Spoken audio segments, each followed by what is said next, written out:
Faire rire pour moi, c'était déjà une thérapie, c'était pouvoir plaire à des gens sans avoir à jouer sur mon physique. J'étais ado, j'étais gros, j'ai fait de l'anorexie, de la boulimie. J'ai des gens qui viennent me voir à mon spectacle et qui viennent me dire à la fin pour un PD, t'es cool. Cette phrase est complètement homophobe, mais je me dis, waouh, ça sert aussi à ça. J'ai réussi à changer l'image qui se faisait de l'homo. C'est fou parce qu'à plusieurs reprises dans ta vie, tout s'est effondré et à chaque fois, t'as redémarré. Je sais pas, j'avais cette flamme en moi qui disait, t'inquiète, ça va marcher, parce que même s'il y avait 5 personnes dans la salle, les 5 personnes rigolaient. T'as perdu ton frère qui s'est suicidé, c'était en 99. Ce que je te dis là, je l'ai jamais dit, mais moi, j'ai fui. Moi, je me suis jeté à corps perdu dans le travail, donc je m'arrangeais toujours pour être en vol les jours J. T'en as reparlé avec Laurent Ruquier de ce qui lui a plu chez toi? Et il me dit, ça a pris un peu de temps pour que je vous appelle parce que vous n'êtes pas connu, il a fallu convaincre RTL. Et je leur ai dit que quelqu'un qui était steward, qui était ch'ti et qui était gay avait forcément des choses à raconter. Venez faire un essai aux grossettes.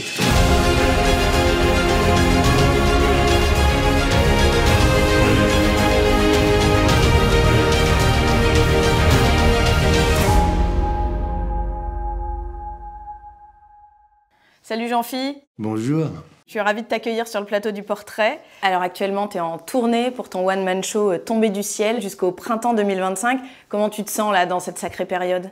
Ah bah plutôt bien parce que ça me fait plaisir de retourner seul sur scène parce que j'ai une expérience théâtrale avant que j'ai beaucoup aimée mais ça me manquait le rapport public seul à moi-même et puis la tournée. J'aime bien, ça me rappelle mon ancien métier de steward. La tournée c'est ne plus être à Paris, partir à la rencontre des gens, donc j'adore ça. Non, moi ça me va très bien.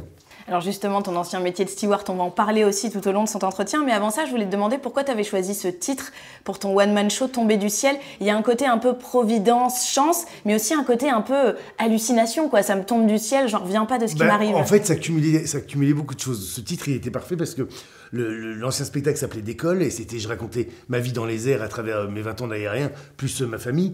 Et je raconte toujours ma vie. Donc le deuxième, Tombé du ciel, c'est maintenant je suis sédentarisé, je suis revenu sur le plancher des vaches et puis tout ce qui m'arrive, Tombé du ciel, il y avait un côté, oui, effectivement, providentiel, t'es un peu de chance. Donc je trouvais que le titre générait beaucoup tout ce que je voulais raconter aux gens, en fait. Mais c'est mon arrivée dans le showbiz, mes 50 ans, Tombé du ciel, c'est maintenant je suis avec vous, et donc je raconte ça aux gens parce que moi je suis un peu comme les gens, je suis un peu un témoin de ce qui se passe. J'ai remarqué que pour les gens j'étais comme eux, mais de l'autre côté. C'est-à-dire que déjà quand j'étais dans l'avion, j'étais comme eux, mais de l'autre côté, parce que les coulisses de l'avion fascinent. Et là, je suis comme eux, mais de l'autre côté, parce que les coulisses du showbiz fascinent. Voilà, donc c'est un peu ce que j'ai essayé de retranscrire à travers le titre. Parce que c'est vrai que dans ton spectacle et même en interview, tu te racontes beaucoup, tu parles beaucoup de ta famille, de toi, de ta vie privée. Alors pour la journaliste que je suis, c'est hyper agréable parce que du coup, on peut accéder à plein de choses. Tu le disais, ça te rend plus proche des gens, mais est-ce qu'il y a un côté un peu aussi thérapie dans cette façon-là de s'ouvrir aux autres, au public? Tu sais, déjà, faire rire pour moi, c'était déjà une thérapie. C'était pouvoir plaire à des gens sans avoir à jouer sur mon physique. Parce que j'étais très complexé quand j'étais ado, encore maintenant sur certains points, et ça relève d'une thérapie par contre. Mais je sais que faire rire les gens m'a permis d'intégrer des groupes que je n'aurais pas intégrés si j'avais joué sur mes critères physiques. Parce que j'étais pas assez en confiance avec moi-même, mais avec le rire, et je savais que j'avais cette capacité à capter l'attention et à faire rire les gens. Donc ça m'a permis de traverser des sphères et de rentrer dans des groupes sur lesquels je n'aurais pas forcément misé avec mon physique. De quel physique tu parles? Enfin, qu'est-ce qui te complexait? Je sais pas, t'es très gamin, j'avais des complexes. Déjà, je suis un ancien gros. Quand j'étais ado, j'étais gros. J'ai fait de l'anorexie, de la boulimie. Je suis passé un peu par toutes les phases de l'ingratitude de l'adolescence, avec la cruauté des lycéens et du regard de l'autre quand on devient pubère. Donc il y avait tout ça.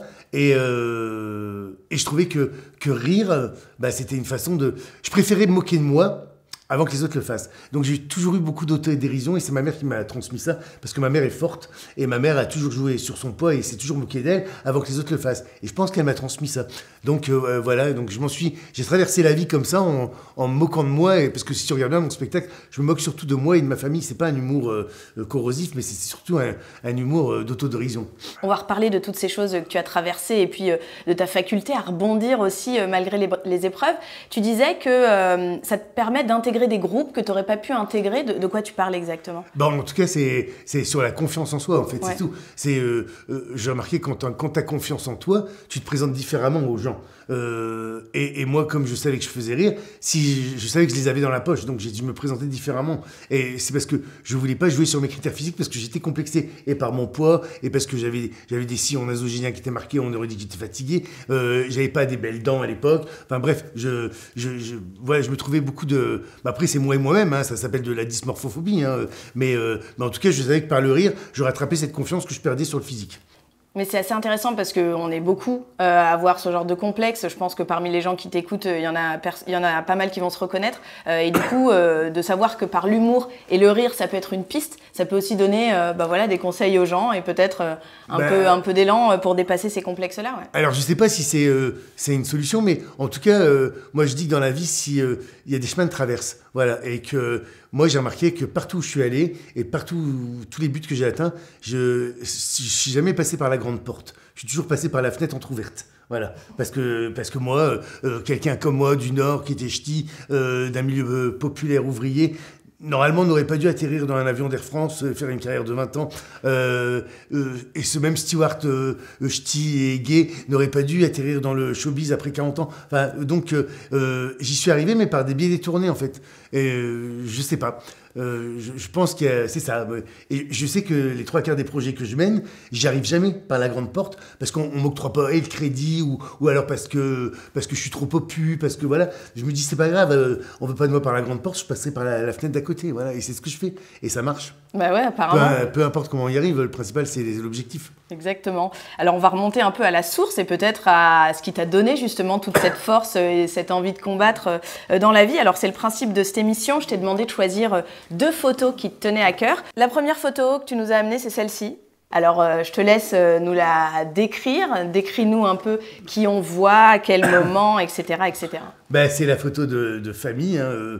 Y a mon père et ma mère, bien sûr. Il y a ma sœur Evelyne et ma sœur Noëlla. Manque mon frère parce que mon frère aîné est décédé. Donc voilà. Mais en devenant, ils ont toujours été importants pour moi. Alors que pourtant, quand j'ai fait mon coming out il y a 30 ans, c'était peut-être pas aussi facile qu'aujourd'hui. Donc j'ai un peu fui mon Nord natal et ma famille pour pouvoir vivre ma vie de gay tranquille à l'époque. Et parce que ça indisposait mes parents aussi. C'était l'époque des on-dit, qu'est-ce qu'ils vont dire les voisins. Enfin, il y avait tout un truc qui se mélangeait. On avait perdu mon frère en même temps, enfin bref. Donc j'ai un peu fui ce Nord que pourtant où je retourne volontiers aujourd'hui et de plus en plus souvent parce qu'en vieillissant, on a besoin de se rapprocher de ses racines ou de ce qui nous a fait. Et puis le temps a passé, le temps a fait son travail, la société a évolué aussi et la vie de mes parents aussi. Donc voilà, et avec cette notoriété, en fait, il y a tellement de choses qui changent subitement autour de vous, parce que moi, ça a été une fulgurance, c'est arrivé à 40 ans, et quand c'est arrivé très vite, mais ce qui fait que tout s'est dérobé sous mes pieds, tout mon entourage a changé d'un coup, qui était là, pourquoi, je ne savais plus, et donc j'ai senti le besoin à ce moment-là de me rapprocher de mes amis d'enfance et de ma famille, d'être ancré avec les gens qui m'ont toujours connu avant que je sois qui je suis. Voilà, parce que sinon après, dans tout ce qui arrive, c'est beaucoup de confusion. Donc là, au moins, eux, ils me connaissent et ils m'ont toujours connu. Donc je suis sûr que la sincérité est mise avec eux. Voilà, donc la famille, c'est important, et encore plus aujourd'hui. Et encore plus en vieillissant, parce que quand on vieillit, on se rapproche de ses racines. Parce que quand on a 15 ans, on dit « Ouais, je ferais mieux que mes parents, c'est des cons. Moi, forcément, j'aurai un meilleur métier qu'eux. » Puis en fin de compte, là, en vieillissant et en faisant le bilan, parce que j'ai 50 ans, c'est un peu l'heure des bilans, t'es au milieu de ta vie, tu dis « Waouh !» Tu dis, ils avaient du courage, mes parents. Tu dis, je pense que j'aurais pas été capable d'effectuer le quart de ce qu'ils ont fait pour nous. En termes de sacrifice, d'argent et puis de compassion, voilà. Et encore aujourd'hui, voilà. Et puis là, mes parents vieillissent, donc je dirais que je suis en train de créer des souvenirs avec eux. Voilà, je suis pas sûr de les avoir encore 10 ans, donc on crée des souvenirs avec ses parents. Donc la famille, c'est central dans ma vie. Ouais. Alors là, c'est le jour de l'anniversaire de tes 50 ans ? Il y a un gâteau. Alors, je sais plus si c'est... Parce que c'est pas moi qui le tiens, hein, c'est ma sœur Noël, là, hein, qui, comme son nom l'indique, est née à Noël. J'ai dit, mes parents, ce coup-là, ils sont bien cassés le cul. Pour le prénom. Ah oui, Noël. Noëlla, ils l'ont appelé. Heureusement qu'elle n'est pas née à Pâques. Hein. Après, il y a ma sœur Evelyne, ma sœur lesbienne Evelyne, j'aime bien le dire, parce qu'on est quand même une famille atypique. C'est-à-dire que moi, je suis homo, j'ai une sœur lesbienne. Donc, tu imagines l'ouverture d'esprit qu'il fallait à mes parents, quand même, il y a 30 ans, pour l'accepter puis l'imposer, même si ça a été difficile au début, mais par amour, ils ont tout accepté, mes parents. Donc oui, là, je pense que c'est sûrement mes 50 ans. Oui. À quel âge tu leur as dit, tes parents, que tu étais gay ? J'avais 18 ans, je venais de rentrer à la fac, à Lille. Et tu sais, quand tu quittes l'école et que tu rentres à la fac, c'est beaucoup plus facile de vivre ta vie. Et j'étais à 100 km de chez mes parents, j'avais un appartement d'étudiant. Donc j'avais rencontré quelqu'un. Et c'est au moment où ce quelqu'un a rompu avec moi. Et je pouvais le dire à personne à quel point j'étais triste que j'ai décidé de le dire à mes parents. Mais je l'ai dit et presque immédiatement, je suis descendu dans le sud. En gros, c'est comme si je fuyais. J'ai dit à mon père, peu importe, j'ai dit, bon, sa réaction, elle va forcément, dans ma tête, hein, sa réaction, elle va forcément être négative. Donc je lui dis que je suis pédé et je me casse. Donc j'ai dit, papa, je suis homo et j'ai pris le train. Et je suis parti à Montpellier. Et au final, ils ont eu quoi comme réaction ? Ça a été difficile pendant 2-3 ans, pas pour ma mère. Hein. Ma mère l'a toujours su. Une maman, ça sent son enfant, ça c'est... Mais mon père, il y avait ce truc de patriarcat, de machisme, de virilité. Donc c'était un peu compliqué pour lui. Et de toute façon, il ne me serait pas venu à l'idée d'aller chez mes parents à l'époque avec un petit copain. Tu vois. Donc, parce que pour moi aussi, c'était pas normal à l'époque d'être homo. On se pose beaucoup de questions. Aujourd'hui, tout semble, et tant mieux, démocratisé ou en tout cas beaucoup plus accepté. Mais à l'époque, je me posais des questions sur est-ce qu'il fallait que je reste comme ça ? Est-ce que c'était normal que je sois comme ça ? On se torture un peu l'esprit, beaucoup plus qu'aujourd'hui, je pense.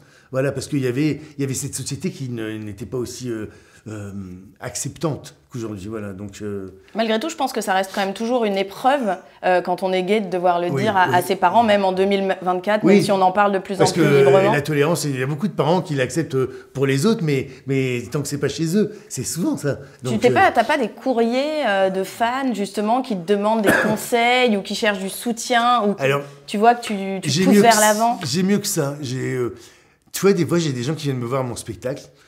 Qui m'attendent à la fin. Beaucoup de gens qui sont issus des grosses têtes et des machins qui m'écoutent et qui viennent me dire à la fin pour un PD, t'es cool. Cette phrase est complètement homophobe, mais je me dis, waouh, ça sert aussi à ça. J'ai réussi à changer l'image qui se faisait de l'homo, parce que l'homo, c'est aussi moi. C'est pas forcément quelque chose de caricatural, c'est aussi moi. Donc, et il y a des gamins qui m'écrivent pour me dire que comme les parents m'écoutent aux grosses têtes et qui m'aiment bien, ça leur a donné la force et le courage de faire leur coming out. Donc, je me suis dit, si ça sert aussi à ça, voilà. Peut-être que je dis pas, c'est ma mission, mais j'ai peut-être donné une autre image du gay que les critères communs qu'ont les gens d'habitude à ce propos. Voilà. Mais oui, mais qu'est-ce que ça peut bien vouloir dire pour un PD, t'es cool ? Ça veut dire que sûrement le mec était très intolérant et qu'il y avait la peur et qu'il se représentait l'homo de façon caricaturale, je sais pas, hein, mais il s'est dit, c'est aussi quelqu'un de visiblement normal, comme moi, qui est là pour faire rire et je me moque de moi avant tout, j'ai pas de problème avec le sujet. Donc, de toute façon, je pars du principe que quand on assume ce qu'on est ou ce qu'on fait, on ne peut rien vous reprocher. Voilà. C'est quand vous assumez pas que vous donnez matière aux autres à vous attaquer. Voilà. Mais si vous assumez ce que vous êtes et qui vous êtes, on pourra rien vous reprocher. Donc, et je me suis rendu compte que j'ai tout traversé en étant comme ça. Même à Air France, voilà. J'ai tout traversé en étant qui j'étais, en jamais reniant mes origines, en jamais reniant mon homosexualité. Et puis, mais je l'ai jamais imposé non plus. Voilà. Voilà. Je peux pas imposer. Moi, c'était un message de tolérance. Je trouvais que la Gay Pride, pendant longtemps, c'était on existe, acceptez-nous. Aujourd'hui, je trouve que le message, c'est l'inverse. C'est on existe, on vous emmerde. Pour moi, le message n'est pas le même. C'est plus frontal. Donc, je pense que voilà, il faut savoir ménager les gens, les susceptibilités. Et c'est de la haute diplomatie. Hein, je suis diplomate. Alors, ce que j'aime bien sur cette photo, c'est qu'on te voit, t'embrasses un peu toute la famille, tu vois, avec tes bras. T'as l'air d'avoir une place particulière. T'étais quel type de gamin ? Je suis le dernier. Déjà, je suis le dernier d'une famille de 4. Il y a une grande différence entre moi, le dernier, et mon frère. Il y avait 7 ans, 6 ans avec ma sœur, et 2 ans avec mon autre sœur. Et en plus, Ma mère a eu une grande difficulté pour m'avoir, c'est-à-dire que la grossesse était très difficile et elle est restée allongée à peu près 8 mois parce que c'était une grossesse à risque. Donc je sais à quel point j'ai été désiré et à quel point ça a été compliqué. Donc j'ai senti très vite, en plus la place du petit dernier, voilà, on me pardonnait tout. Puis j'avais les grands frères, grandes sœurs, j'avais tout ce que je voulais et voilà, et j'étais fusionnel avec ma mère parce que sûrement cette épreuve de grossesse difficile faisait que... Mais donc, et aujourd'hui, après tout ce qu'ils ont vécu mes parents, parce que je pense qu'ils ont eu une vie pas très compliquée, j'ai eu mes grands-parents en fin de vie chez nous, parce qu'à l'époque, on mettait pas les gens en EHPAD, donc ma mère avait arrêté de travailler, nous on a été en pension à l'époque, parce que ma mère avait plus le temps, mais j'ai été une très bonne pension, catholique, voilà, tout va bien. Et après, ils ont perdu un fils. Moi, j'ai perdu un frère, mais je pense que c'est pire pour des parents de perdre un enfant. C'est pas l'ordre des choses. C'est une douleur différente. Ah ouais, oui. Et puis, face à ça, ils étaient complètement désarmés. Et alors, je les ai tellement vus souffrir que je me dis, ce qui m'arrive aujourd'hui, peut-être que ça donne des points de vie à mes parents. Voilà, parce que je vois la fierté dans leur regard, je vois qu'ils sont contents, ce qu'elle a changé la notoriété dans ma vie, mais dans la leur aussi, les agréments que ça peut apporter pour une vie complète, parce qu'ils sont du milieu ouvrier, ils ont une petite retraite, enfin voilà, là, ça les met un peu sous les lumières, et puis la fierté de partager des choses avec eux, de leur rendre la vie sûrement plus gaie. Et d'avoir le nom de famille partagé comme ça avec toute la France, c'est fou ça, non ? Tu sais, au départ, mon pseudo, c'était Jean-Phi. Et sur toutes mes affiches, c'était Jean-Phi. Et quand j'ai commencé à être célèbre, quand c'est arrivé d'un coup, c'est moi qui ai fait rajouter Jean Sen sur l'affiche pour que mes parents voient leur nom sur une affiche. Je voulais que mes parents voient leur nom sur une affiche. Et je suis content aujourd'hui qu'ils soient fiers. Voilà. Ma mère, moi, si je fais du théâtre aujourd'hui, c'est parce que quand j'étais gamin au village, ma mère faisait du théâtre à la salle des fêtes du village avec le club théâtre du village. Enfin, c'était un petit truc. Souvent, elle campait dans des rôles de mère supérieure parce qu'elle était forte et ça lui allait très bien. Donc, je pense que c'est un juste retour des choses que je lui donne aujourd'hui. Donc, il y a, je sais pas, il y a cette fibre. Et donc, je me sens obligé de les enrober. Ouais, les enrober, c'est ça. Je les sens fiers de moi. Justement, tu disais que ta mère faisait du théâtre. Je me demandais d'où te venait l'humour, parce que parfois, bon, ça peut être de l'inné, mais souvent c'est transmis par les parents, par une ambiance dans laquelle on a grandi. Toi, tu penses que ça venait de ta mère ? Oui, complètement. Ouais. C'est totalement ma mère. Je voyais ma mère pendant les fêtes, les mariages, les communions. Tu sais, il y a beaucoup de fêtes dans le Nord, des trucs de famille. Je voyais ma mère monter sur les tables, raconter des histoires drôles, danser, faire des farandoles. Donc ce côté festif et comique, je le tiens de ma mère. Et j'admirais ma mère pour ça. Hein. Donc même son autodérision, ça a été une arme qu'elle m'a donnée, qui m'a permis de traverser la vie, l'autodérision. Parce que sinon, je pense que j'aurais été un gamin complexé. Je pense que je ne me serais pas sorti de mon anorexie ni de ma boulimie. Voilà, si je n'avais pas eu cette autodérision au moment qui a pris le truc. Donc, oui, c'est complètement ma mère. Ah non, mon père était complètement à côté, renfermé. Mais il admirait sa femme. Parce que c'était l'eau et le feu. Hein, ouais. Tu t'as dit dans une interview, ma mère, c'est les gens. C'est-à-dire, c'est ton baromètre pour les sketchs. Tu testes sur elle les vannes. Ma mère, c'est le bon sens populaire, en fait. Ouais. Et si j'écris un sketch, mais des fois même sans lui dire, je teste des vannes sans lui dire que c'est un futur sketch, je teste, je vois sa réaction. Et si elle ne rit pas, je me dis, bon, il faut réécrire. Parce que si elle ne rit pas, c'est que ça ne passera pas. Ma mère, c'est les gens, c'est vrai. Et d'ailleurs, quand j'écris une vanne, je lui donne 3 chances à ma mère. C'est-à-dire que je lui dis la première fois, je vois, il n'y a pas de la réaction escomptée, je reformule la vanne. Le lendemain, il n'y a pas la réaction escomptée. Je me dis, c'est peut-être le mauvais timing. Je la dis à un autre moment. Et donc, 3 fois, s'il n'y a pas la réaction escomptée au bout de 3 fois, je retire la vanne, c'est qu'elle ne marchera jamais. Voilà. C'est vrai. Ou alors, mais souvent, même quand j'ai envie d'un sketch, je monte voir ma mère une journée et j'ai un sketch. Elle a forcément des trucs. Je sais pas, la dernière fois, parce que ma mère est l'anglais, je sais pas, la dernière fois. Elle me dit, j'aime bien la série, tu sais que ça se passe sur Netflix, là, Donne ton abeille. Je dis, donne ton abeille. Elle dit, si, pour me dire, donne ton abeille. Ouais. Donc, voilà, il y a quand même un truc spontané chez ma mère. Ah ouais, c'est clair. Ça marche toujours, donne ton abeille. Je dis, oui, c'est l'histoire d'une grosse ruche. Et d'ailleurs, je sais pas si on peut en parler, mais tu vas la faire monter sur scène ? Oui, bah, c'est un petit scoop que je vous donne, mais il y a quelques années, quand j'avais fait Bobino pendant une semaine, ma mère était au premier rang tous les soirs, et elle m'a dit, oh là là, avec toi, je revis ce que je faisais au théâtre, machin. Et déjà, à l'époque, elle avait écrit un sketch avec ma metteur en scène, un petit sketch sur la difficulté d'une femme forte à être sexy en body pour son mari. Et elle avait fait 6 minutes là-dessus à Bobino. Alors, et après, il est vrai que je la vends tellement bien, ma mère, dans mes spectacles, que les gens ont un a priori positif sur elle. Elle arrive, elle est déjà encensée, mais elle s'en était très bien sortie. Et là, elle réitère l'opération parce que je vais jouer chez moi à Maubeuge. C'est une salle de 1200 places. Ah ouais, quand même. Et je veux que ma mère fasse ma première partie. C'est très symbolique pour moi. C'est la boucle est bouclée. Voilà. Je trouve que c'est un juste retour des choses. Ah ouais, c'est fantastique. Et ça te stresse pas d'attendre les rires, de voir si ça va prendre, non, etc. parce que je serai avec elle Okay. et je doute pas du tout de sa force comique. Je serai avec elle. S'il y a le moindre souci, je vole à son secours. Mais là, elle m'envoie les ébauches de textes qu'elle écrit parce qu'on l'écrit à deux et elle me fait rire. Donc je me dis, ma mère a de l'idée. Franchement, je sais que c'est elle ma source d'inspiration. C'est fou, c'est comme si tout prenait sens en fait, c'est-à-dire l'humour qu'elle t'a transmis, l'autodérision, toi aujourd'hui avec ce métier, puis finalement le lien là que vous créez, cette nouvelle aventure à deux, c'est assez incroyable je trouve. Ouais, c'est un sacré bel enseignement de la vie quoi. C'est un juste rapport des choses avec ma mère et puis je la sens, je la sens fière et puis elle vit sa vie par procuration avec moi. Voilà, ma mère elle est paillette, le milieu artistique, je sais que ça lui plaît. Déjà, quand elle était gamine, elle me racontait que, quand on était gamin, elle nous disait toujours qu'elle voulait être danseuse étoile. Et on l'a raillée à l'époque en lui donnant des photos d'hippopotame en dessus, parce qu'elle a toujours été forte, a toujours eu des problèmes de poids. Mais donc, je pense qu'elle est très heureuse de tout ce qui se passe. Et puis, voilà, c'est ça, ça lui met des paillettes dans les yeux. Ouais, j'aime bien, moi. Tu l'as évoqué, hein, tes parents ont traversé pas mal de galères, toi aussi, et je pense que ça va parler à pas mal de personnes qui vont nous écouter. Tu disais que tu as été placé en internat avec tes frères et sœurs et que tu as développé, c'était là-bas, des troubles du comportement alimentaire. Oui, enfin, c'était pas là-bas, c'est pas ça qui m'a fait développer des troubles, mais c'est le fait de ne pas être avec mes parents, c'est-à-dire que mes parents qui me surveillaient, qui faisaient attention, là, en internat, on peut faire ce qu'on veut, on n'est pas tellement surveillé, en tout cas sur l'alimentaire. Hein. Donc, et c'est vrai que là, j'ai commencé, en plus c'est en internat que j'ai commencé à être pubère, donc à me rendre compte du regard des autres. Donc en fait, c'est le regard des autres qui vous donne des complexes. Parce que moi, j'avais pas de complexe jusque-là, mais c'est à la puberté qu'on commence à se regarder, on sent qu'il y a les phéromones, les hormones, enfin tout ça bouge.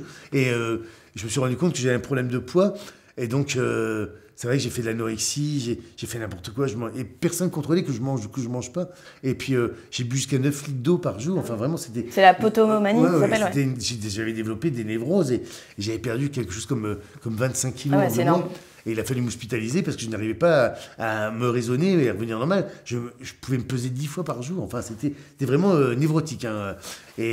Comment tu t'es sorti de tout ça ? Par une thérapie, par un accompagnement. Pour ça je dis toujours aux gens, quand... parlez et puis faites-vous accompagner parce qu'il y a des professionnels et il y a des solutions et on arrive à s'en remettre. Voilà, c'est pas un... Tu vois, mais c'est le monde cruel de l'adolescence qui génère beaucoup de choses comme ça. Donc, et il y a des professionnels Moi, si je m'étais pas fait aider, je m'en serais pas sorti. Donc, et ça marche. Voilà, ça marche. Faut se faire aider, faut pas hésiter. Alors, on n'en est pas encore à la phase dans ta vie où justement tu vas être humoriste, tu vas connaître le succès que tu as aujourd'hui. Tu vis encore pas mal d'épreuves, tu pars dans le sud, tu es ruiné par un ex, tu te retrouves avec un paquet de dettes à 22 ans, tu n'as aucun filet, donc tu dois clairement rembourser tout seul.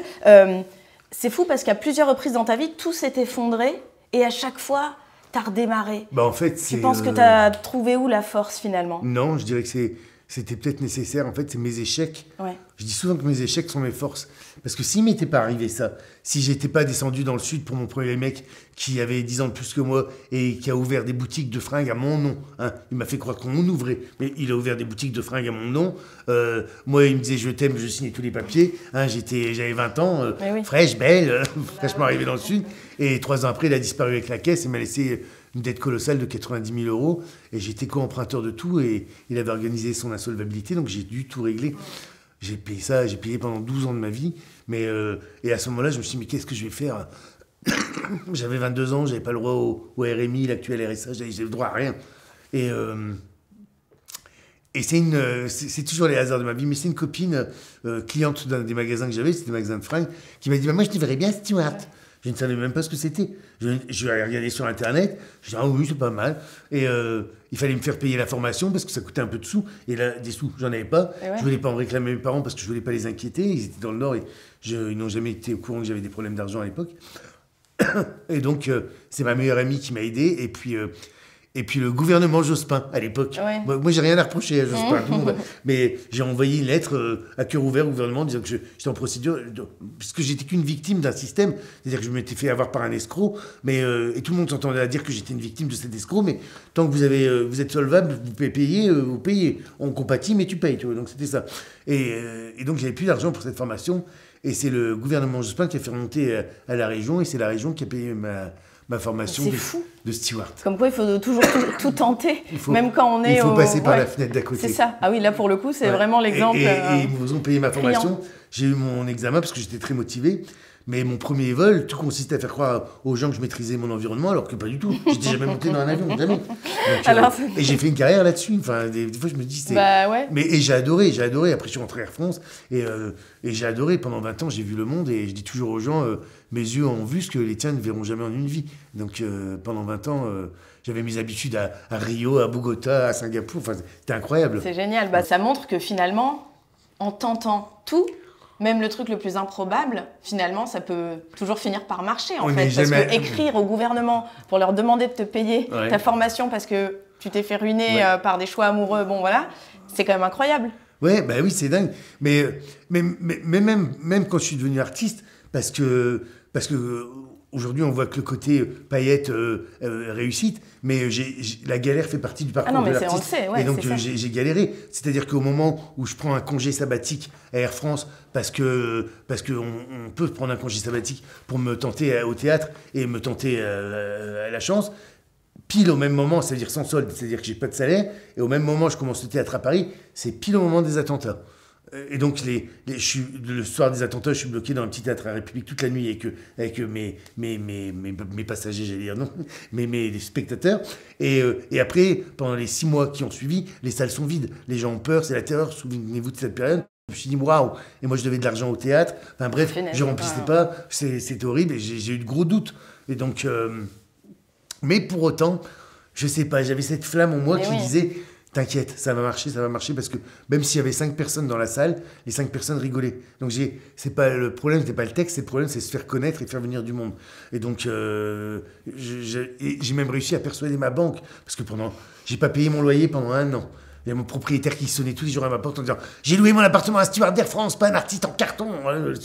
J'ai pas payé moi, mais j'avais pas le choix. J'avais pas le choix. Et puis ma banque, j'ai été à moins 5 000 € de découvert pendant 1 an. Toutes les banques, elles m'appelaient tous les matins, c'était mon réveil matin. « Monsieur Janssen, votre compte est débiteur. » Oui, je vais le rebiter. Voilà, c'était très, très, très compliqué, mais j'ai jamais lâché. Alors j'aurais pu dire « Bon, allez, vas-y, laisse tomber, retourne dans les avions. » Et non, j'avais envie, j'étais pas allé au bout du truc. Donc je sais pas, j'ai été animé par un truc. Mais oui, mais ça vient d'où, tu penses, ce truc-là, cette flamme, cette je sais pas. C'est l'enfance, la protection que t'as un éternel optimisme, et puis je sais pas, j'étais sûr de... Je sais pas si j'aurais la même force et le même courage et la même force de persuasion aujourd'hui pour emmener tous les gens qui m'ont suivi autour et qui m'ont soutenu. Je sais pas parce qu'avec du recul, je me dis waouh, j'étais culotté quand même. Donc en vieillissant, peut-être qu'on l'a un peu moins, mais je sais pas, c'était un truc qui me faisait tout traverser, parce qu'en plus, j'avais pas peur de l'échec. J'y avais été confronté, j'étais homo, j'avais pas de femme, pas d'enfant, pas de maison à crédit, enfin, je veux dire, même si je me plantais, ça n'engageait que moi. Et donc, ça mettait personne dans la merde, et j'avais juste ma chatte, et ma chatte, à part des croquettes, elle veut rien d'autre. Donc, j'aurais pu subvenir à ses besoins. Donc, c'est peut-être pour ça, c'est parce que les risques, je les prenais que pour moi, et que ça faisait de mal à personne. C'est peut-être pour ça que je l'ai fait. Ça nous amène à la deuxième photo que tu nous as amenée. Eh bien, on te voit là, en plein milieu de ta carrière de steward à Air France. Raconte-nous un peu cette photo, tu te souviens quand est-ce qu'elle a été prise, quel âge t'as? Raconte-nous, t'avais l'air de bien te marrer en tout cas. Ah oui, là c'était... je me souviens très bien de cette photo, parce que je faisais partie des vols spéciaux à Air France. Donc j'avais les vols normaux, et il y avait les vols pour les clients particuliers, par exemple la Fédération Française de Rugby, ou Ariane Espace, qui louait un avion d'Air France pour emmener leur clientèle sur le site de lancement. Donc je faisais partie de ces vols un peu hors normes. Et ça, c'était, si je ne me trompe pas, c'était à la sortie de l'Airbus A380, où on m'a demandé de faire une campagne de photos pour montrer l'avion. Et là, c'était la première de l'avion de l'A380. Et donc, j'avais fait quelques photos. Ça, c'est une photo qu'on m'a donnée, mais c'est marrant parce que c'était déjà du théâtre, l'avion, parce qu'on a un uniforme, on représente une compagnie, c'est pas Jean-Phi, c'est Air France. Et donc, il y a un rôle, et j'ai été très, très fier de de porter cet uniforme. Vraiment, quand je mettais l'uniforme, j'étais quelqu'un d'autre. Et je trouve qu'un équipage qui se balade dans l'aéroport, c'est classe. C'est classe. Et j'étais fier de porter les couleurs d'Air France comme ça pendant 20 ans. Je n'ai jamais dénigré l'uniforme et je me trouvais beau en uniforme en plus. Mais oui. L'uniforme, oui. tu sais, ça plaît. Hein. Ah oui, ça plaît beaucoup, ouais. J'ai pu draguer énormément avec ça. Oui, j'ai rencontré plein de gens comme ça. Hein. Voilà. Mais l'uniforme. Mais ce métier... je l'ai adoré. Pourtant, c'était pas du tout destiné, mais j'ai adoré voir le monde, j'ai adoré l'ambiance d'équipage, j'ai adoré les longs courriers, les gens que j'ai rencontrés à bord. Et puis le ciel, voilà. Ouais. J'ai une proximité avec le ciel. Au-dessus des nuages, il fait toujours beau. C'est vrai, hein, au-dessus des nuages, il fait toujours beau. Tu vois le soleil se lever, tu vois le soleil se coucher, tu vois les étoiles filantes. Donc, non, on est près du rêve et du cosmos. Hein, j'adore. Puis ça va, j'étais beau encore. Hein. Ah ouais, mais toujours. Hein. Tout va bien. Raconte-moi à quel moment tu as commencé à oser faire un peu d'humour dans l'avion. Parce que c'est vrai que l'espace ici prête, c'est clos. Comme tu t'as dit plusieurs fois, les gens ils sont là, ils sont obligés de t'écouter. Et puis c'est vrai que ça doit être très tentant quand on a quand même un terrain d'humour fertile de dire un peu des conneries dans l'avion. En fait, j'ai toujours eu de l'humour dès le début. En fait, j'ai toujours tourné les choses à la dérision. Et les gens préféraient, je pense qu'ils préfèrent mon humour. Mais attention, ce n'est pas un humour, je m'en fous de votre situation si vous avez un problème. Mais je préfère régler le conflit avec humour plutôt qu'un langage solennel et formel qui va encore plus irriter les gens. Hein. Quand je dis nous avons perdu votre bagage, nous mettons tout en œuvre pour le retrouver. Sachez que nous reviendrons vers vous de façon. Alors moi j'allais voir les gens, je dis bon, qu'est-ce qui s'est passé avec votre valise? Vous êtes engueulés? Non. Je dis, parce que nous on va à San Francisco, mais elle est partie à Los Angeles. Donc je dis, alors elle m'a dit qu'elle voulait bien revenir, seulement si vous faites un petit sourire. Donc les gens, je sais pas, il y avait un truc que ça désamorçait un peu, tu vois. Mais pour autant, j'en avais pas rien à foutre. C'est-à-dire que je pouvais me mettre en 4 pour les gens à bord, tu vois. Même si je devais faire des trucs un petit peu hors procédure pour satisfaire les gens, voilà. Voilà. Et puis l'humour c'était une arme. Ça désamorce les conflits, ça détend les gens. Sur des vols longs, comme j'avais des vols entre 12 et 15 heures, t'as le temps de faire du lien avec les gens, t'as le temps de raconter, ils te racontent des anecdotes. Et c'est comme ça que c'est venu, en fait. C'était mon premier public. Hein. Oui. Et partout où j'arrivais dans le monde, il y a toujours au moins 4 ou 5 équipages d'Air France dans un hôtel, donc ça fait tout de suite 50 personnes. Donc j'avais, dans les crew lunch, j'avais le lead et je racontais des anecdotes. Et c'est mes collègues qui me disaient, Jean-Phi, t'as un don pour raconter des histoires, écris, fais du théâtre. Et je pensais que c'était un truc corporate et qui plairait que dans l'avion.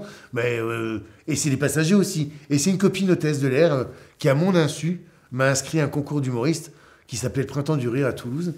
Et elle m'a dit, maintenant t'as plus chaud, tu dois y aller. Donc j'y suis allé avec mon sketch de 10 minutes. Il y a plusieurs étapes à franchir, mais enfin, on était 900 candidats et j'ai fini finaliste. Mais ce sketch, tu l'as écrit comment? Parce que ça sort de nulle part. Non, si, je l'avais... Souvent, et comme le premier spectacle, c'est des choses que je racontais dans l'avion depuis des années. Donc, parce que j'avais vécu, il était presque façonné, il suffit de mettre en forme. Mais mon premier sketch, avec celui avec lequel j'ai tout remporté, tu vois, le lien familial, c'est le sketch où j'emmène ma mère à Buenos Aires avec moi. Et c'est vrai, j'ai emmené ma mère à Buenos Aires avec moi, elle m'a tapé la honte de ma vie tout le voyage, mais je l'ai imposée partout parce qu'elle était en business, vous voyez bien qu'elle n'avait rien à foutre en business. Les hommes d'affaires sortaient leur ordinateur, ma mère elle sortait son canevas, enfin tu vois, et puis elle me voyait, donc pour elle c'était familier, donc elle respectait pas le devoir de réserve que ça impose. Elle se mettait dans la elle fait hey, Jean-Phi, t'as pas de la moutarde. Voilà, c'était un peu compliqué, mais ça m'a fait un sketch parce que elle m'a jamais fait honte, moi, donc je l'ai toujours imposé. Et c'est vrai que partout je l'emmenais en vol avec moi, et les équipages, enfin tout le monde était fou de ma mère, c'était un vrai personnage. Hein. Oui, tu m'étonnes. Et donc du coup, tu présentes ce sketch. Oui. Et c'est incroyable. C'est-à-dire, ça me permet de... Qu'est-ce que tu te dis là quand tu deviens... Tu gagnes pas, mais t'es finaliste. Oui, mais regarde, c'est une victoire en soi. Il y a tellement de deuxièmes qui ont fait des meilleures carrières clair, que les premiers. Bien sûr. Et du coup, je me dis, bon, ben, s'il se passe quelque chose avec ce que je raconte, vas-y, par là-dessus. C'est là que j'ai commencé à mettre en forme tout ce que j'avais dans la tête depuis des années ou que je racontais dans les soirées. Là, j'ai commencé à construire un petit spectacle et puis aller jouer sur les scènes ouvertes à Paris. Mais j'ai toujours pensé que ça serait un hobby qui prendrait de plus en plus de temps. Mais jamais une carrière. J'ai jamais pensé à ce moment-là que je quitterais Air France et que ça marcherait autant. Parce que qu'est-ce que tu commences à ressentir quand tu te retrouves sur scène, toi qui as été complexé par le passé, qui faisais attention au regard des autres, et puis là tu te retrouves à faire rire, à avoir une position centrale, tu sens que ça te répare dans certaines formes? Non, peut-être pas forcément, mais parce que Parce que je fais bien le distinguo, le Jean-Phi de la scène et le Jean-Phi perso, c'est pas le même. Okay. Et le Jean-Phi de la scène, il surpasse le Jean-Phi perso.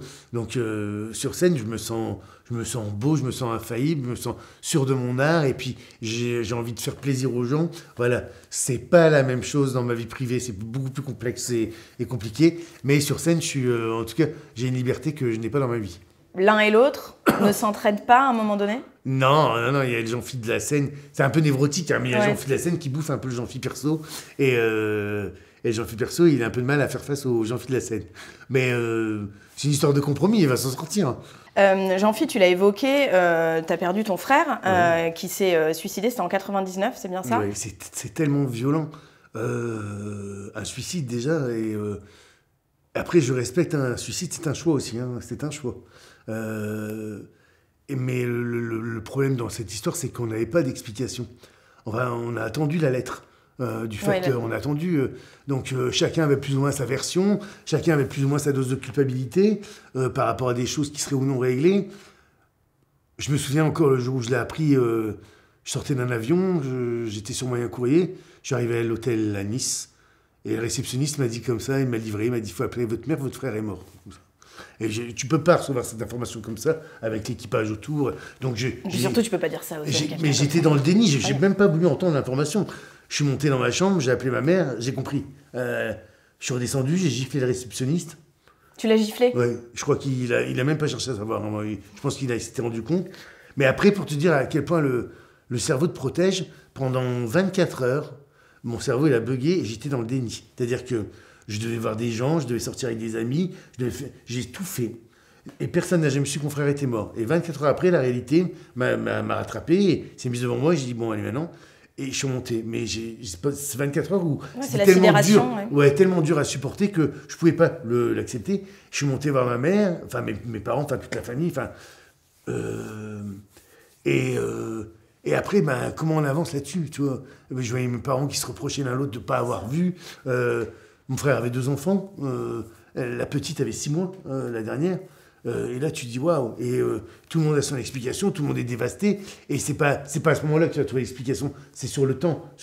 Après, les langues se délient, les choses parlent. On s'est rendu compte qu'il y avait une vie à côté avec un autre enfant. Voilà, la vie est plus complexe dans son ensemble. Pour autant, il faut trouver le message pour t'en sortir et dire à quoi elle sert cette mort. À quoi elle sert. Et puis il faut respecter. Moi, j'ai toujours respecté le fait que ce soit son choix. Là où je m'en suis voulu, c'est qu'il est parti et qu'on avait un litige qu'on n'a pas réglé. Donc je m'en suis beaucoup voulu en me disant peut-être que j'ai contribué à ma... Et après on arrête de se poser des questions. Mais c'est la vie. Hein. Et là, j'étais désolé de ne pas avoir pu lui dire certains... De toute façon, on regrette tous de ne pas avoir dit certaines choses aux gens qu'on aimait avant qu'ils partent. Suicide ou pas suicide. Hein. Mais... Voilà, c'était compliqué. Et après, il fallait être là pour les enfants, pour sa femme, pour mes parents. Et puis les parents se transforment en enfants. C'est-à-dire que tout s'est inversé à ce moment-là. Mes parents sont devenus des enfants et nous, on est devenus des adultes. Parce qu'il y avait encore 3 enfants derrière. Et mes parents, ils étaient tellement dépassés par tout ça qu'ils en oubliaient tout le reste. Ils étaient dans leur douleur incommensurables, je pense. Et nous, c'était notre rôle de dire bon allez, là, il faut absolument leur remettre le pied à l'étrier de la vie, dire ça continue et puis c'est son choix et on va avancer et puis attention, faut les enfants, donc on a préservé beaucoup de monde. Alors bien sûr, ça laisse des traces et des séquelles dans toutes les familles et dans le fonctionnement de la famille. Je te dis là, je l'ai jamais dit, mais moi j'ai fui.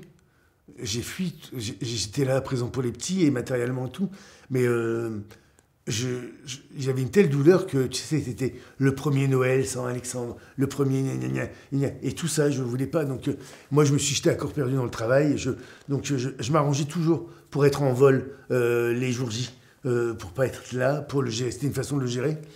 Et après, en vieillissant, et puis les gamins qui grandissaient, qui posaient des questions. Donc, nous, on est le miroir de leur père. Voilà, on pouvait leur parler de leur père, de la jeunesse. Donc voilà, c'est le rôle que je me suis octroyé après. Mais au début, je crois que je me suis protégé beaucoup en fuyant dans les airs. Hein. Vraiment, au sens littéral, je m'envolais, hein, je partais loin. Et en plus, à l'époque, il n'y avait ni Internet, ni téléphone dans l'avion. Donc, je savais qu'une fois que les portes de l'avion étaient fermées, qu'on était dans les nuages, plus rien ne pouvait m'atteindre. C'était ça. Ce qui n'est plus le cas aujourd'hui. Mais voilà, et puis après, la vie reprend ses droits. Et là où je te parle, Mathieu, son fils, mon frère, il a eu Jules. Donc je sais que la troisième génération est revenue. Donc la vie reprend ses droits et le nom Janssen continue. Voilà, c'est ça. Après, t'as pas de solution, t'as pas le choix. Donc tu fais avec ce que t'as et t'essayes de t'en sortir en ménageant tout le monde. Mais j'en ai tiré un message. C'était qu'il fallait respecter son choix. Et puis que ça serve à ça. Mais pour autant, il est toujours là, mon frère est toujours là.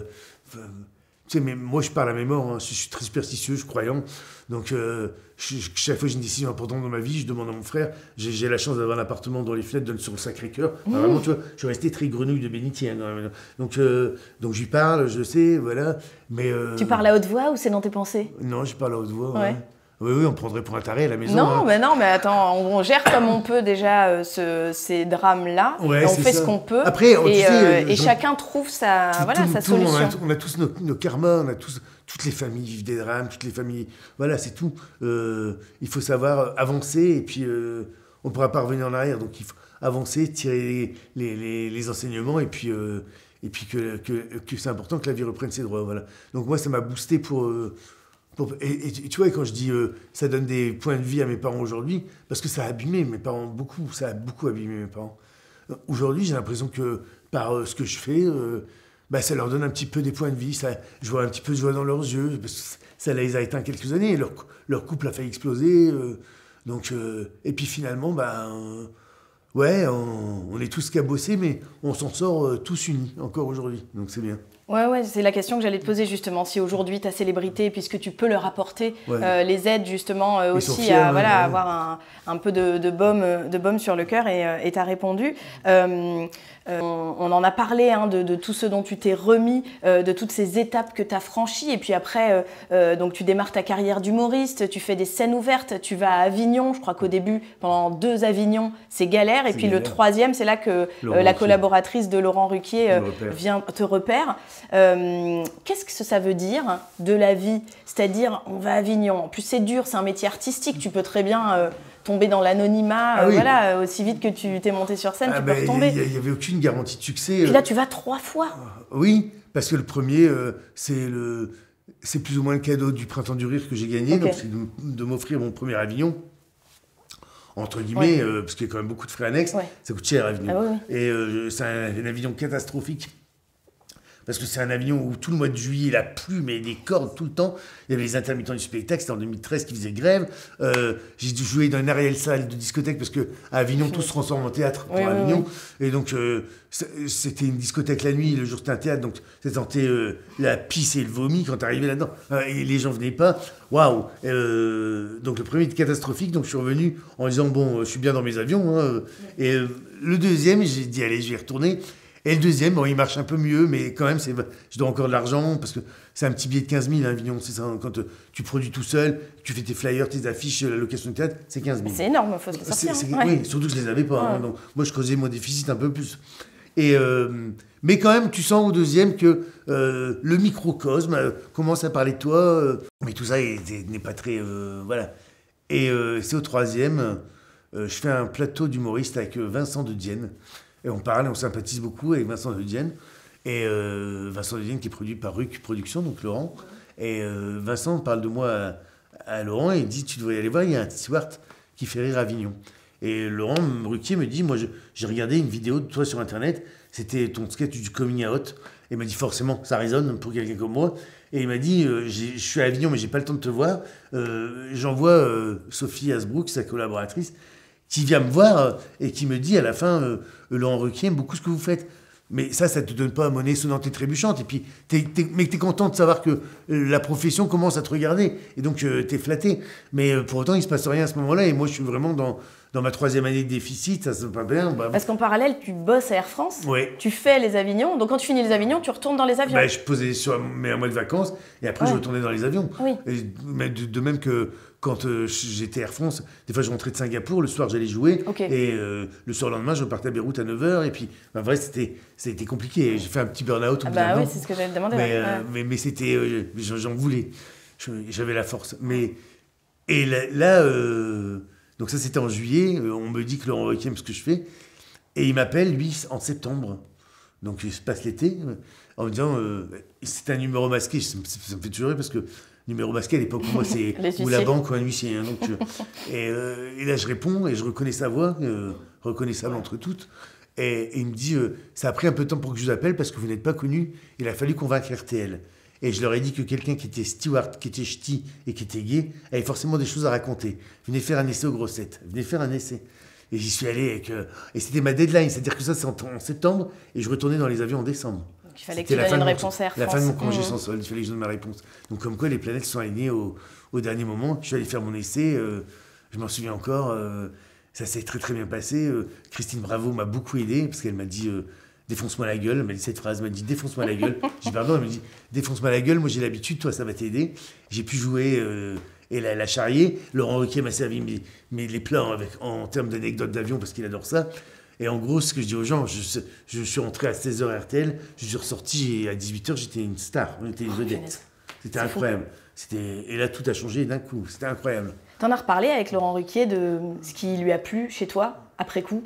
Oui, il me dit c'est ma spontanéité et puis l'autodérision. Voilà. Il me dit, je trouvais que quelqu'un qui parlait aussi facilement de son homosexualité et puis de son physique sans filtre, il me dit il y a un truc d'authentique qu'on n'avait pas retrouvé chez les humoristes. Il a dit moi ça m'a plu tout de suite.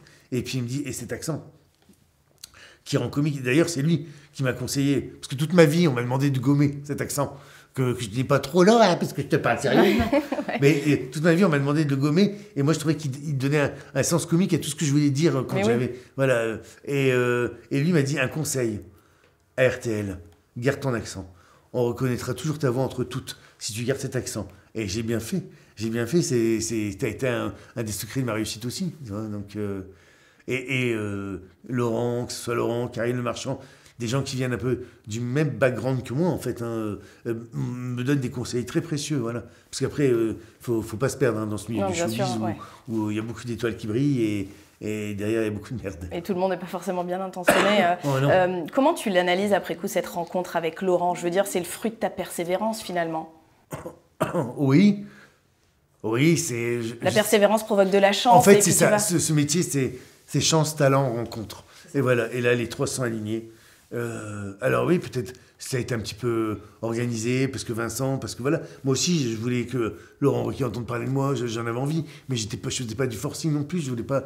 Je vois ce que ça fait aujourd'hui, donc je pense qu'il y a des procédures et des principes à respecter. Mais pour autant, ça s'aligne à ce moment-là et j'étais très bien accompagné. Mais c'était la fulgurance, et ça c'est compliqué, la fulgurance. Quand ça part d'un coup, elle a tous des robes, donc c'est pour ça, la famille, les amis, tout ça c'est important à ce moment-là. Parce que moi j'étais avec quelqu'un, en plus à l'époque, qui était en couple avec moi et qui m'a toujours soutenu pour que j'arrive. Mais le jour où ma carrière a explosé, il m'a quitté sur le champ. Parce qu'il n'a pas supporté que je sois accaparé par autre chose et par le succès. Donc je vivais un truc formidable dans ma vie que n'importe quel artiste rêve de vivre, c'est-à-dire le succès tout de suite et porté au nu avec des gens. Je suis passé d'un théâtre de 60 places à Paris au Grand Pain Virgule 4 fois par semaine avec les gens qui faisaient la queue, ils connaissaient ma voix et même pas ma tête. Génial, et on remplissait et mon mec m'avait quitté en même temps, donc je vivais les gens qui faisaient Jean, fille, et je rentrais à la maison, mon mec il était parti, il avait emmené tous les meubles, donc c'était fou. Ouais, tu m'étonnes. L'ascenseur émotionnel. Ouais. Mais pour autant je me suis dit bon, vas-y tiens bon, c'est ce que tu as toujours voulu, tu pourras toujours construire après dans ta vie perso. Tu vois, c'est toujours cette dualité entre le Jean-Philippe de la scène et le Jean-Philippe perso. Ils sont très différents. Quelle image t'as de toi aujourd'hui? Alors, je dirais que j'ai plus confiance en moi. Je dirais qu'à 50 ans, on se compare. Et ça va. Je me dis, 50 ans, j'ai encore une bonne gueule. Je suis encore dans le peloton de tête. Quand je vois les mecs de mon âge, ils ont démissionné de leur tête, de leur corps, machin. Donc je me dis, ça va. Moi, je tiens les murs. Donc je suis assez content de ma gueule à 50 ans. En plus, tu sens que c'est le milieu de la vie aujourd'hui. Donc tu ne t'emmerdes plus avec les choses qui te font chier. Enfin, en tout cas, tu vas à l'essentiel. Tu veux aller à l'essentiel. Tu ne veux pas perdre de temps. Donc on ne se perd pas dans les détails. Et l'image que j'ai de moi, c'est... Oui, je veux vieillir, mais je veux vieillir bien. Je veux pas rester jeune, je veux rester frais. Voilà, c'est ça. Ça, c'est mon truc. Je veux rester frais, et puis non, je dirais que je suis un peu content si je fais le bilan, je suis content de... Quand je me retourne pas souvent, mais quand je me retourne et je regarde dans le rétro, je dirais, ça va quand même, t'as eu du courage, t'as relevé les manches, quoi. Voilà, Bon, après, j'ai encore d'autres projets devant. Et on n'est jamais... Même arrivé dans ce métier, tu n'es jamais arrivé. Hein. C'est des grades de notoriété où tu es toujours le con de quelqu'un, où tu n'es toujours pas assez bien pour ça, ou trop bien pour ci. C'est très compliqué, tu vois. Et donc, les trois quarts des choses, il faut les faire toi-même. Par exemple, Danny Boone m'avait dit ça déjà à l'époque. Il m'avait dit... Le cinéma ne te respectera pas, parce que le cinéma n'aime pas les humoristes, ne te respectera pas tant que tu n'auras pas fait ton film toi-même. Donc depuis, j'ai ce truc-là en tête. J'ai écrit mon film et là, j'ai un projet de fiction. Voilà, il y a beaucoup de choses que j'initie moi-même, parce que je me dis, sinon, on ne me les proposera pas. Ou alors, je passe beaucoup de casting, et en France, je pense que les gens ont du mal à se projeter. Donc, on pense que Jean-Philippe Janssen ne peut faire que du Jean-Philippe Janssen, c'est-à-dire que je peux être que le personnage des grosses têtes. Ils n'arrivent pas à se projeter. Et je vois que je passe plein de castings où j'arrive à chaque fois en ballottage à la fin, et on n'est que deux. Et c'est la chaîne ou la production qui dit non pour moi, parce que trop popu, trop image. Donc il y a de ça aussi. Donc, mais c'est pas grave. On te dit c'était pas la grande porte, on passera par la fenêtre. Mais voilà. Voilà, donc on va le faire moi-même, c'est pas grave. Et je vais y arriver. C'est sûr. Oui, lui de finesse, il a percé à 52 ans. J'ai encore 1 an de marge. Voilà. Merci beaucoup, Jean-Philippe. Merci à vous, merci beaucoup pour tes questions.